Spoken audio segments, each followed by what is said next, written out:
कविता लिखी दी है ये तो तुसी पता नहीं शायद लगनी नहीं लगनी लेकिन लगनी सारी ख्याल लगनी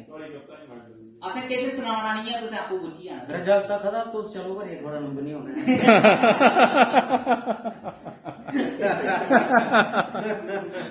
पटी सर थोड़ी नजर शेर है जी इरशाद जिंदो या बुढ़ी घर होना चाहिए क्या बात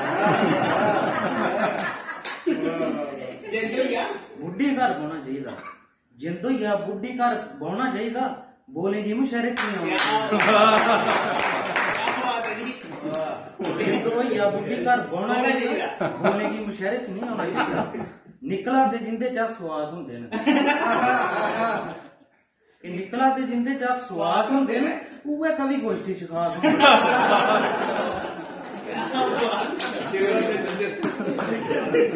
निकला ते जिंदे चा सुआस होंदे ने उहे कवि गोष्ठी च खास होंदे ने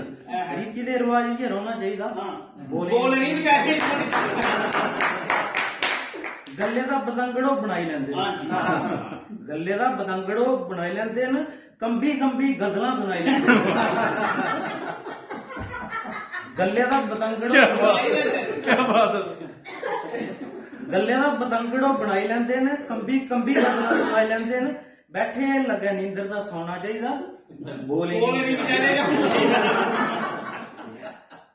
अगे दाद पवे देना तां ये घट सुनदे दाद पवे देना तां ये घट सुनदे करो जे प्रोग मुए झट सुनदे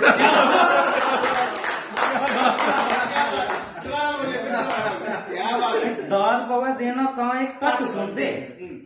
करो जे प्रोग मुए झट सुनदे पापियां दा कोठू इंदा ढाउना चाहिदा क्या बात है सर के